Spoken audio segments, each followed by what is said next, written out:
Welcome, friends. Today, we are doing another first impressions video. Nice. That is right, my friends. Today, I am back with another first impressions video. And we are continuing on with our series on the house of Neela Vermeire.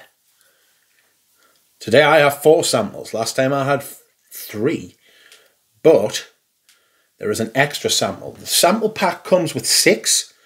But then there must have been like a new release since they released the sample pack. And so I got this one. This one's called Neela. Neela? Are you called Neela? I'm not sure you are. What are you called? Niral. Sorry. Dear me. We'll get there in the end. So,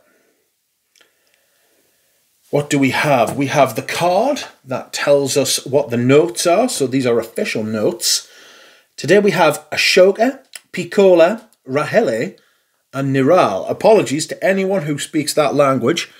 I have just committed what can only be described as a crime against said language, and I am sorry. Anywho, let's start at the beginning, shall we? And the beginning will be Ashoka. Now, this is meant to be Imperial Buddhist. So these must be like the ages of like India, according to Neela Vermeire. Because we've had Vedic era, we've had Mughal British Raj era, we've had contemporary India, we've got Imperial Buddhist, and then next up we have a couple more. I'm not sure what Niral is though, because it hasn't got it written on anywhere. Not that I'm aware of, anyway. We'll cross that bridge when we come to it. Okay. Ashoka. Ashoka has fig leaf, water hyacinth, I beg your pardon. Fig leaf, water hyacinth, lotus, osmanthus absolute, cassie absolute, jasmine sambac, iris, ylang, fig milk, myrrh, sandalwood, Haitian vetiver, leather, styrax, incense, and tonka bean. Nice. So, this was released in 2013 by the house. It has quite the note listing. And, oh, that's very nice. It's a little bit ozonic. I get the water from the water hyacinth. I get that vibe.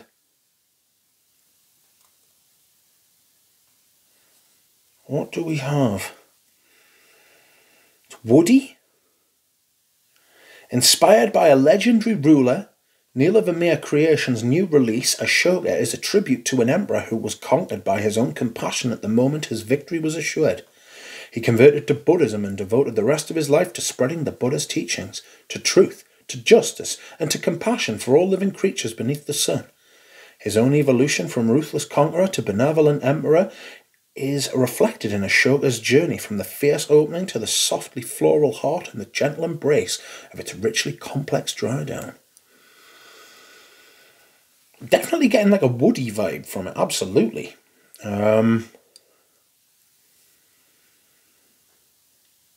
Getting some of the leathery osmanthus kind of thing too. Osmanthus is a weird note for me. I get like an apricot-y balloon rubber leather thing going on. Very unusual.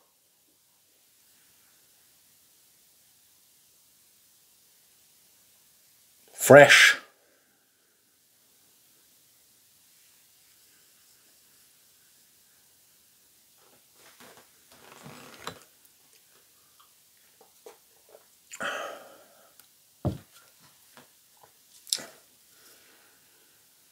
Floral, like a pink floral, like a whitey, like a pale pink kind of floral, watery.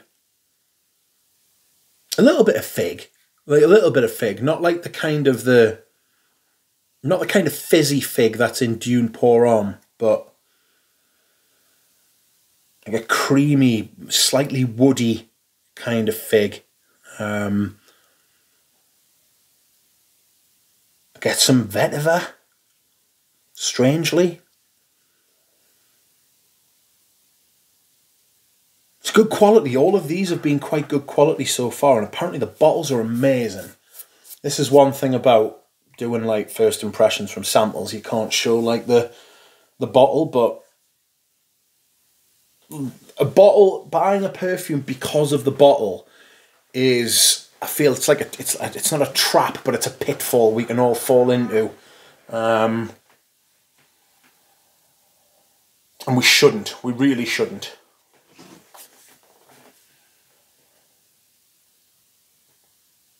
I'm getting lots of floral kind of, but different kinds of floral.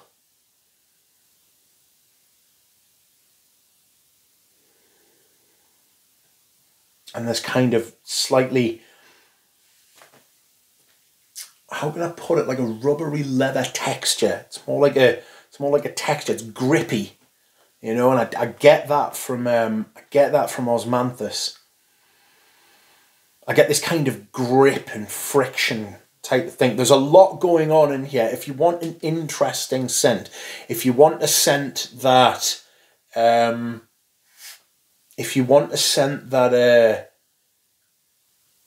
changes and develops and is good quality, these are really well made, and they've got really, really, really good ingredients. Murray. So what's the geranium in this? I'm getting some sort of like bright, not according to the notes, well, the notes according to the brand. But I feel like I'm getting that kind of, it could be like an association thing. I might have smelled something else that's got, you know, where you smell like an ingredient and then you automatically associate it with another ingredient. So my brain's kind of expecting the next thing to happen. Oh, it's got depth without being heavy. You know what I mean? Like, it's quite like a cloud. It's definitely there, but if you try and reach out and grab it, it's not. You can't get anything. Do you know what I mean? It's a fantastic trick. Excuse me whilst I hydrate. Okay, let's move on, shall we? I think we should. Next up, we have a fragrance called Pichola. And this was released in 2015, apparently. Right, I just need to sort my hands out, because my brain's telling me hands to do things, and my hands are just dancing about around my face. Notes, according to the brand. Oh, no. Spray. There we go.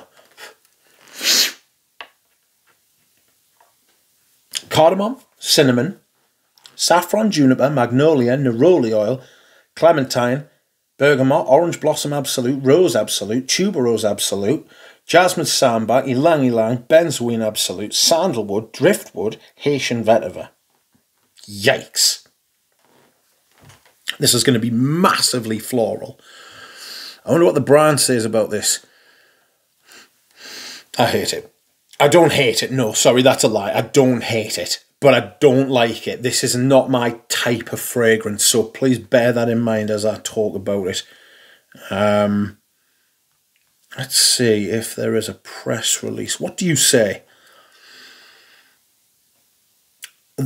Oh, brace yourselves. This spring, Neela Vermeire will increase her collection of fragrance with a new edition arriving after successful compositions: Trey, Mohu, Bombay Bling and Ashoka. Oh, in that order.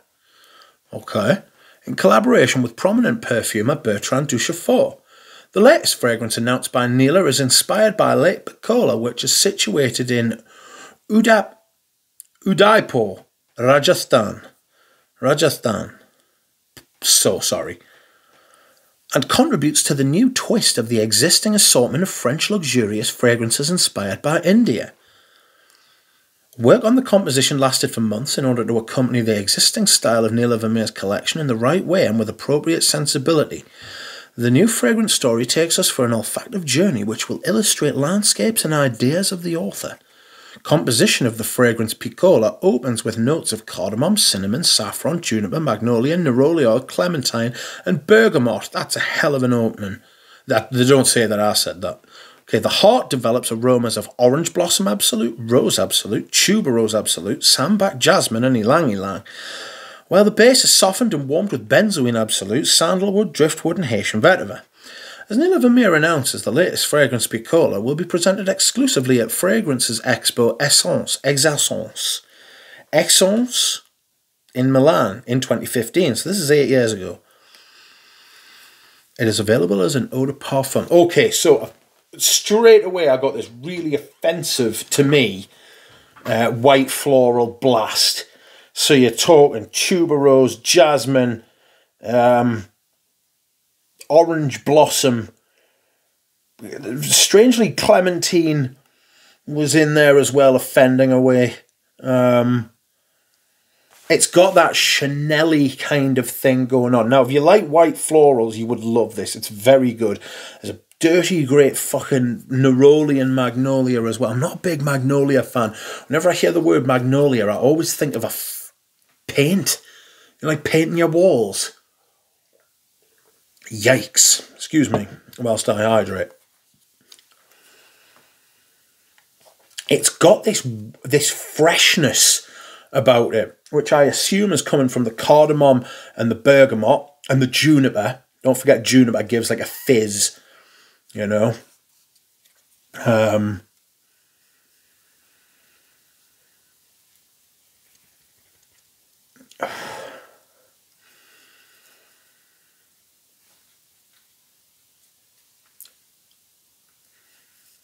Jasmine, sambac, ylang. It's got that Chanel-y vibe to it. You know, it's white florals always say to me, you are getting on a bit. Sorry, that is absolutely outrageous. That is a terrible thing to say. But white florals speak of age to me. I don't know. I used to go to a not a funeral parlour, but like a place of remembrance. You know, when I was like, my parents used to take us there when I was a kid. We used to go there in November every year, and I always remember grey skies, rain, silence in the car, fucking misery, sadness. And it to me, it always got that association of white florals being a downer, you know. And that's me. Lots of people absolutely love them. But I am afraid it is ingrained deeply within my experience of life. But it's extremely well made, and they are very good quality. It's not an amber wood in sight. There's no cheap or skimping on materials here whatsoever. With any of these fragrances. It's still got that touch of freshness, like the bergamot and the cardamom is trying to do. I'm not getting much of the base yet, like no benzoin or any kind of Haitian vetiver or whatever the fuck driftwood's supposed to be. I imagine like an ozonic kind of wood. There is this kind of like watery, like imagine like fresh jasmine, fucking tuberose in a vase with fresh water, so it hasn't got like algae building up. There's no sort of foul play going on, lurking deep within the heart.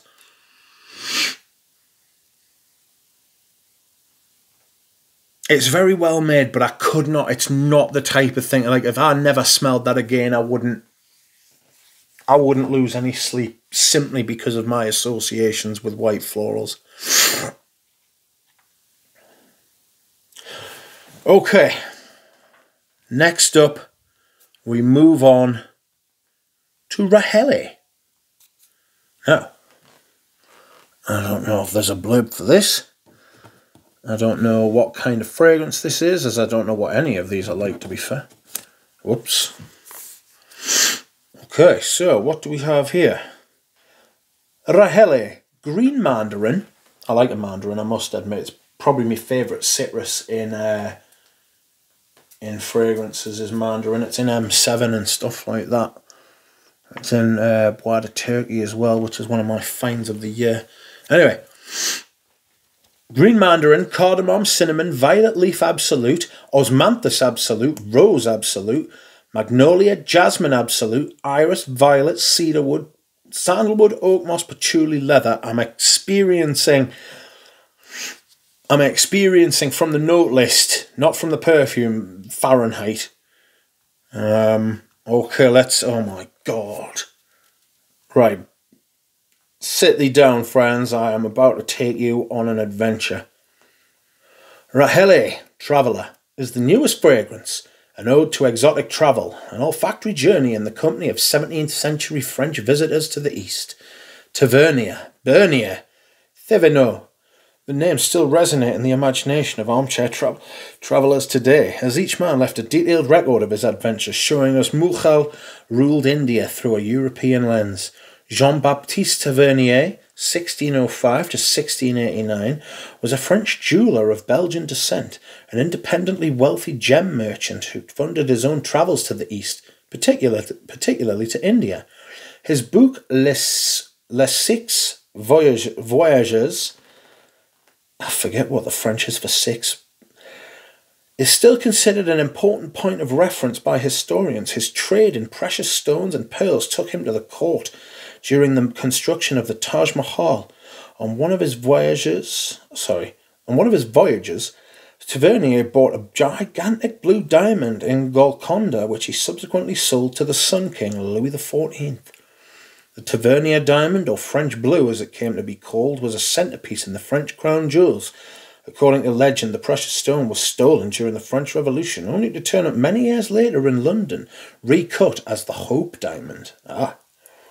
Francois Bernier, 1620 to 1688, was a physician to the eldest son of Shah Jahan, and more widely to the court during his 12-year stay in India. He saw various rulers, was an astute social observer, and contributed greatly to the understanding of court life and life in India generally through his book Travels in the Mughal Empire, AD 1656 to 1668. The third traveller, Jean Thévenot, 1633 to 1667, was a linguist and botanist. The travels of Monsieur Thévenot in the Levant describes in detail his observations during his travels. This book was the first part of his voyages, and was published while he was alive. The other two parts of Thévenot's voyages were published posthumously. Tavernier and Thévenot actually met in India for a brief period, and Bernier and Tavernier's paths crossed as well. All three travellers were some of the best social historians of their time who witnessed court life and splendours firsthand and wrote about their insights into the mystique of India. A note from the brand. That's not a note, that's a dissertation, that. Rahele by Neela Vermeire Creations is a floral woody musk. A floral woody musk fragrance for men and women. This is a new fragrance. Rahele was launched in 2016. The nose behind this fragrance is Bertrand Duchefort. Good grief. Okay, on to the fragrance itself. Right. So it started off with this mandarin kind of thing, and it had this kind of almost semi M7 sort of start, but that left very quickly. Excuse me whilst I hydrate. This is very purple floral, okay? So you've got violet leaf, you've got iris. You've also got rose, which can be dragged towards the old purple side, you know. If you've got three purples in there and one pinky red, it's going to be attracted towards the purple side. So I'm getting purpleness. It's fresh. I'm getting a lot of flesh. I'm getting a lot of fresh floral kind of vibes from it. But I'm also getting a little bit of sting. A little bit of sting from Maybe it's the mandarin. Maybe the mandarin combining with that fruity aspect of the osmanthus has given this kind of, just this kind of, you know, citrus has a little sting. If you've got any small cuts in your mouth and it's like this, like the acidity gets in there. I'm getting a little bit of pinch from it, a little bit of bite. I'm getting the beginnings of some kind of leather that's going to come out because it's got osmanthus and it's got leather in, but big and osmanthus in these as well that I've noticed, you know. It's very nice. It's very fresh. It's not fruity fresh though. It's floral fresh. And it's quality again.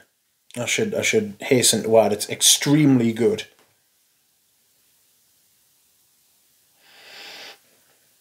A little bit spicy.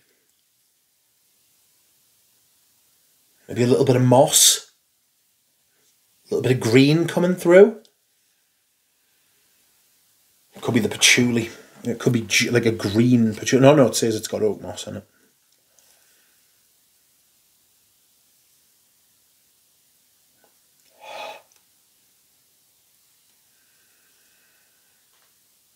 Juicy. It's got some juiciness to it, but I'm thinking that's coming from like the violet rose mandarin sort of side. Like violet leaf can be a little bit juicy if you want it to be. You know, it's not like gasoline. The violet leaf's not like a gasoline sort of thing. I saw violet leaf and leather and feared of Fahrenheit kind of thing. But it's not. It's not there. It's just not there. So that's good. We can't be having that. That's really nice though. That's fresh and vibrant, but not sort of derivative from other fragrances. Okay. Last but not least, we have the fragrance called Niral. Now, I don't know what to expect from this. This is in a different kind of sample. It's got a sticker on. Where's the fucking thing? What the fuck? Where is it? Oh my god. Do I dab you on? Yes. That's unusual. Okay. So that hasn't got a sprayer. I'll show you. Pull the top off and it's a dab on. How bizarre. Not sure how I feel about that. It's an eau de parfum though. And let's see what the brand has to say. Niral opens with a series of fragrances by the brand. Niral opens a new series of fragrances by the brand.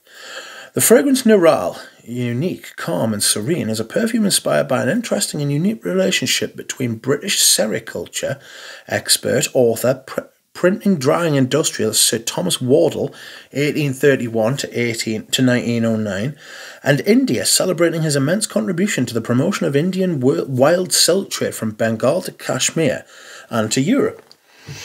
Wardle's contribution may have been forgotten, but he influenced and collaborated with several great textile artists and silk printers of his generation, such as William Morris, Leon Victor Solon, and a number of influential artists from the art and craft movement.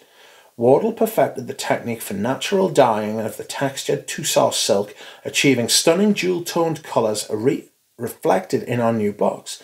His wife, Lady Elizabeth Wardle, founded the Leek Embroidery Society, working on artistic needlework projects with tussar silk.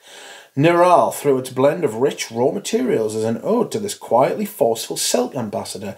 The perfume opens with iris, tea and liqueur notes, weaving an intricate pattern with oral notes and spices akin to the textural delight of a piece of tussar silk, and symbolising a unique relationship between the two countries linked by a common heritage.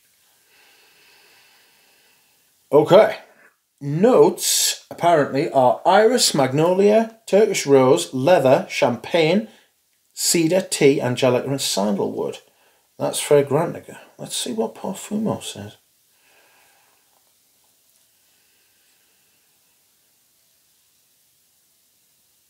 It's different. I can see why they said it was the start of a new line. It was released in 2018.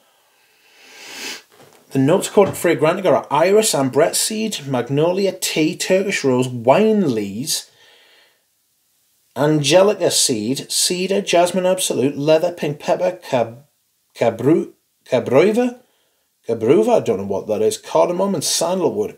God knows